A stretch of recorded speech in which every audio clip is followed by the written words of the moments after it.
Hey guys.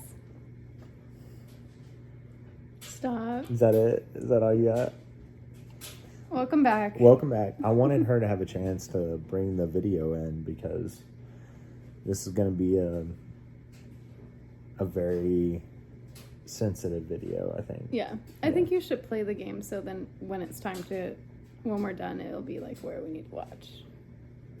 Or you can fast forward. Well, I can just fast okay. forward it, yeah. Okay. It's fine. We're watching the Mavs Lakers game right now. Luka's playing the Mavs for the first time. Team Luka. Yeah, we're getting smoked. Anyways. Because of Luka. Luka's just cooking us right now. But as to be expected. Well, we knew. Mm-hmm. We knew. Everybody but what's his name knew. Nico Harrison? Yeah. Yeah. Anyways, so last time we left, we were talking about our first date, how we met, and then at the end of the last video, you talked about the reason why I moved back to Texas. Yes. Permanently.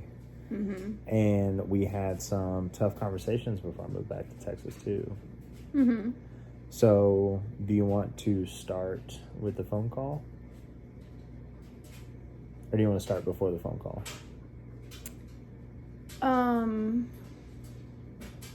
What phone call are you referring to? The phone call of the news telling me that it was okay if I wanted to break up with you. Oh, yes. You can start that one. The phone call? Yeah. Is that where you want to start? Mm-hmm. Okay. Yeah. So, Cheyenne had been having some health problems. So wait. So what time frame was this? This was like. I was in Wisconsin whenever that happened. But how long was it since we started hanging out? From then to the time? 6 months or so. No, it was less. Was it? I thought it was close to 6 months. Maybe 4 or 5. It was 4 months when I got the official news. Okay. So, Cheyenne had been having some health issues that she couldn't figure out what was going on. I'd been to the doctor multiple times, been told that everything was fine. Finally, she went to a doctor and told them what was going on and got a referral to get a colonoscopy. After she got her colonoscopy, she received news that she had stage 3 colon cancer. Well, not at first. Not at first. Okay, so Yeah. he's usually the one with the memory too, but this is all very like engraved in my mind. So he was actually gone when I got my colonoscopy done. I got the no, you were here. You were here when I got it done, but I didn't know. So I went in, got my colonoscopy done.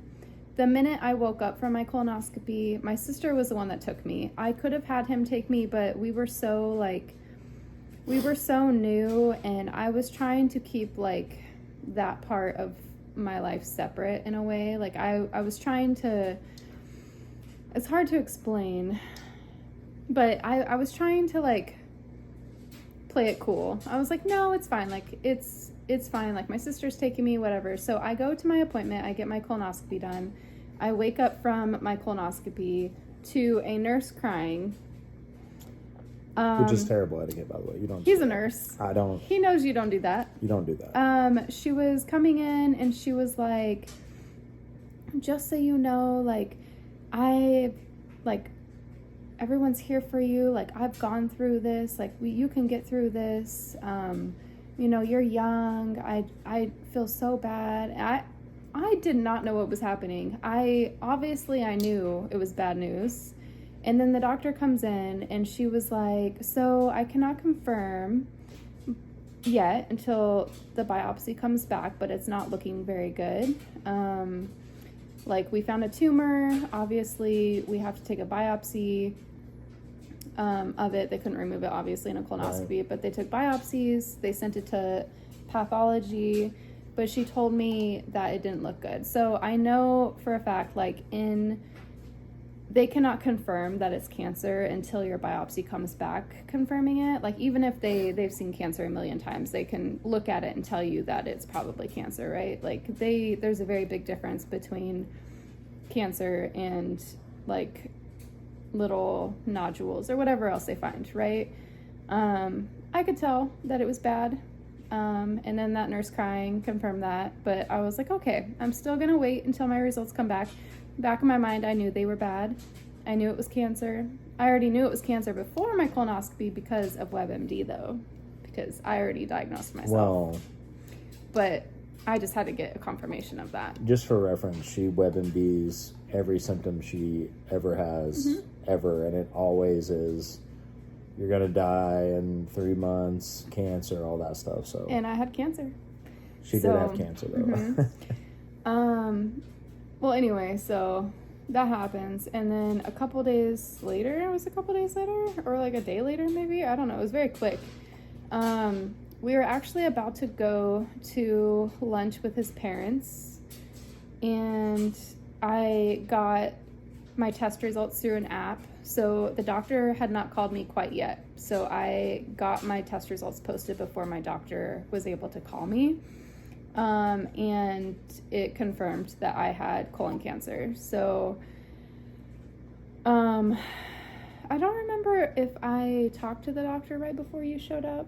You had just gotten the results. Just the results on my app, but it says literally colon cancer. Like, it didn't give me a stage, but it did say colon cancer. I knew it was colon cancer. It did say it had metastasized. Right. So. Yeah. So, yeah, so we knew it wasn't like early cancer, but I didn't know what stage it was yet. Anyway, he picked me up. I still wanted to go to lunch, but I had to tell him, I told him what happened, like what results I got, and then I literally told him, this was 4 months into us talking, by the way. We were not even officially boyfriend and girlfriend, because we didn't really want to be right away, which, I mean, we were, but we just don't want to put label We were on it. exclusive. Yeah, but we were. We weren't boyfriend, girlfriend yet. Yeah. But I literally told him, I'm like, I understand if you want to end things here. Like, I won't hold it against you. I won't judge you. Because that's a lot to tell somebody that, anybody, but let alone someone you've been talking to for just a few months, And I told him that I wouldn't judge his decision if he decided to just like walk away. Totally fine, but here we are. And he did not. He never even, I mean, as far as I know, like, he didn't even like consider that. Maybe you did, I don't know. But... I can speak to that side. Okay. Whenever she told me what was going on, it actually was a big moment for myself realizing how much you meant to me, because that's a really tough thing to take on, and my immediate reaction was I didn't care. I mean, I cared, but I didn't want to break up over that. Like, I wanted to help you through it in any way that I could. Right. And I wanted to be here to help and to give you some semblance of a rock to be able to lean on a little bit going through that whole process. So, which was crazy because I did not expect that. I knew him. Like, I could have gone both ways. I was like, no, he's like, I don't know, it's so hard to put into words how I felt, but like, I knew him as a person. I knew that's not what he would do, but I was like at peace knowing that it, like, if he chose that, I would have been fine. Yeah. And I wouldn't have like put it past him, or I wouldn't have like... says a lot about you, like, you understood how big of a deal it was. That is crazy news to hear. Yeah. And then also, of course, he didn't live here. Like, he was just visiting, like, every month or so, month and a half, he'd come back and hang out for a week and then go back, and we'd talk every day. Like, it's a lot to put on somebody. But then of course he had to go back to work. It's not like he dropped work right away and came back to live. Like, I had a lot of like testing to do, and then I had my surgery, so I had to get obviously a full, like, a big surgery, a major surgery, and they had to remove part of my colon and the tumor and everything, and he wasn't here for that. So he was in, where were you at? I was in Wisconsin. Wisconsin. Can we speak on how awful that was for a second? That was awful. So Yeah. she's going through the surgery, and if you know her, you know that she is very, very strong. She is a strong, strong woman, and she doesn't, even whenever she's hurting, even whenever she's sad, you know, even whenever she is having any type of issue going on that would kind of crater anybody else, she just has a smile on her face and keeps pushing and keeps going through. And I was in Wisconsin, and I was working night shift at the time, so I'd work from 7 p.m. to 7 a.m. And she called me from the hospital after getting her surgery, and it was the most intense pain that I've ever heard, still to this day. I remember that conversation. She was completely and utterly just beside herself in the amount of pain that she was going through, and I think some of the heaviness of the situation was weighing in. And I just remember that conversation. I nearly left. I nearly drove straight back from Wisconsin to come back at that time. Yeah. I remember our conversation. We don't have to go into details on the conversation, but I remember trying to calm you down and help you through that moment. And if the next day, if you still would have been like that, I would have been driving back.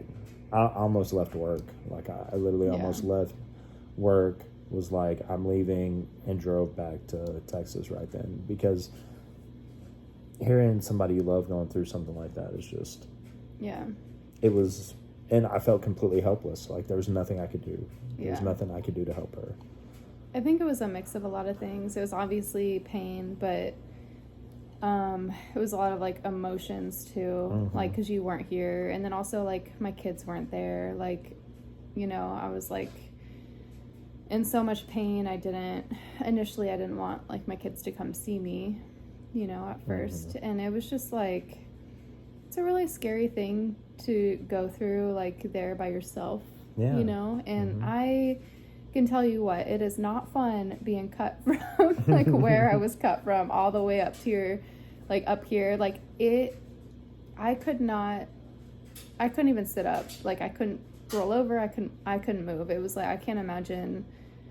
It's like you're paralyzed, like, just stuck there, and you're so helpless and in pain. And like, was the surgery successful? Or like, it's so many things like going through your mind, and like having like, I was terrified of waking up and having an ostomy bag. Like, that was one of my worst fears, and that was one of the risks that I took getting that surgery. Like, they were like, if there's any complications, you're gonna wake up with one. Like, just be aware that's a possibility. And I was like, oh my God, I can't even imagine. But thankfully everything was fine from the surgery anyway, and I ended up going home. But that was tough. Like, the next week and a half was really, really hard. Like, initially the first like 4 days, I was there. Oh my gosh.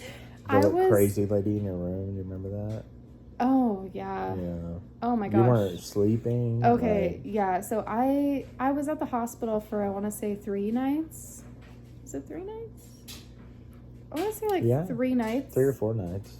Yeah, before I could go home, because it was like you need help getting up. Like, they won't let you go home after that kind of surgery, which was terrible. I had a terrible experience in the hospital. I just needed to sleep. But anyway, when I got home, that was tough, because I was like, oh no, I can go home. Like, I'm fine. Like, I have people to help me. Of course I didn't. Like, I mean, like, my sister every now and then, but she worked so much. Like, she'd come over. But like, you know, my kids would come say hi for a minute, but like I was there pretty much by myself, and I lived in a townhome, so my bed was like 2 flights up. 2 flights Yeah. of stairs. No, technically 3 flights up. And I could not even make it upstairs. Like I was stuck on my couch.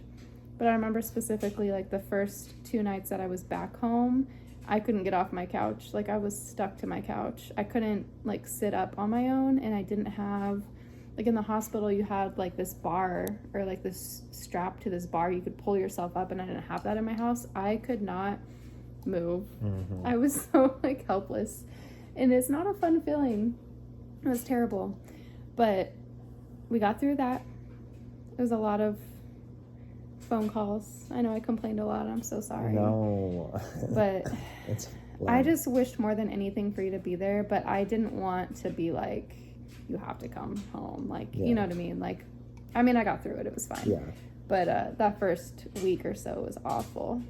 And then, of course, after that was chemo, and I was there for all that. yeah, he did move back. So I moved back right after that contract finished. yeah, I I was think like, I they did asked my me to first. they asked me to renew, and I was like, no, Yeah, I'm not renewing. I think I did my first round of chemo, and he was gone. And then my second round, you were back. Yeah. Yeah. So I started to do chemo, and it was 2 weeks on of chemo and 1 week off, like cycling. So the first couple weeks he was gone. Oh my gosh, I'm like reliving all this in my head, and it was so hard. It was Like, tough. she went, guys. She went through it. Is what she did. She went through it. I Well, you remember. helped me get through it. I just remember feeling so helpless that there was nothing I could do to help you. Like, all I could do was sit there with you and order food and, you know, try and keep you eating. Like, Yeah. man, that was so tough. Yeah.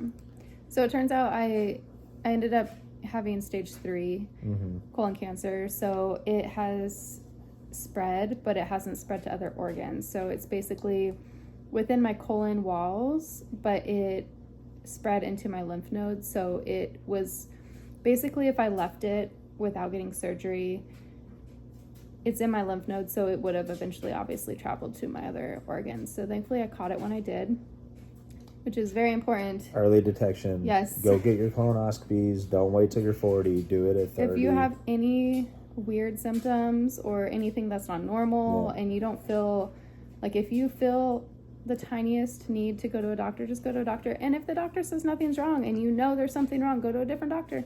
Because she knew something was wrong the whole time. Yep. And nobody would give her that recommendation for a colonoscopy. Finally, she did, and then I mean, if it would have kept pushing back, she wouldn't be alive right now for sure. I just kept getting told, "Oh, you're young. It's okay. Like you're too young. Like that's not a problem." Because I'd be like, I literally, like, the internet's telling me I have colon cancer, and all my symptoms point to colon cancer. I literally told that to my normal doctor, and she was like, "Oh no, you're too young. Like it's okay. We don't do colonoscopy screens until you're older." And I'm like, "Okay, well, what is it?" She's like, "You probably just have hemorrhoids. You're okay. Like just eat more fiber, change your diet if you need to. You might have like gluten sensitivity, you know, because I was having a really bad stomach pain all the time. I was losing weight because I didn't want to eat anything, but like it hurt bad. Every time she would eat anything, she would have extreme amounts of pain. I mean, anything. A cracker, extreme pain. Like, it didn't matter what she ate. Yeah. But it wasn't always like that. Like, it led up to that. Yeah, so, like, it slowly grew to that, yeah. So, I mean, I've had, like, stomach issues for years, but the doctor told me that I probably have had this tumor for 10 years, and it's just gotten bigger.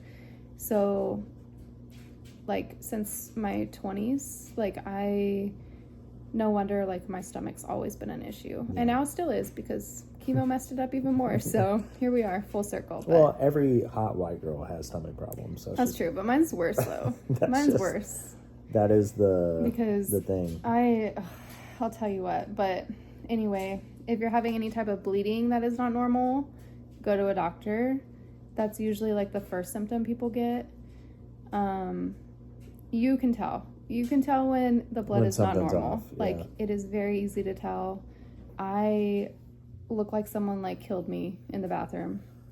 That actually happened at work, and it was awful. I thought I was dying. Mm-hmm. But you know what? I finished my shift, and I went home, and it stopped. And I'm like, okay. Because she's a beast. That's fine. But anyway, yeah.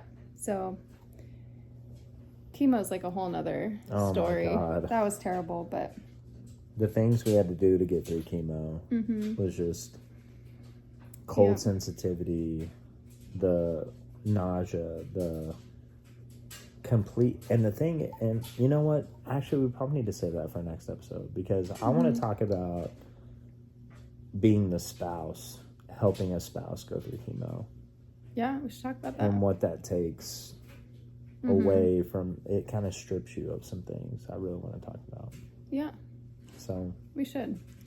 We're already 20 minutes in, so we can save that oh for my another gosh, video. is it really 21 minutes in? Gosh. And I know he's dying to finish the Mavs. Yeah, we got the game paused right now. So He was just like, like, I need to see the end of this. yeah, we got to see what happens. Yeah. But But if you guys have, if anyone is watching this, I don't if think there's- I don't think people are. I really don't. if anyone has any questions at all that you want answered in the next video, you can just post those and we'll try to get to them. For sure, because We'll have tons of responses. especially utilize your resources whenever it comes to somebody like this, because she's a wealth of knowledge over what it takes to get through stuff like that.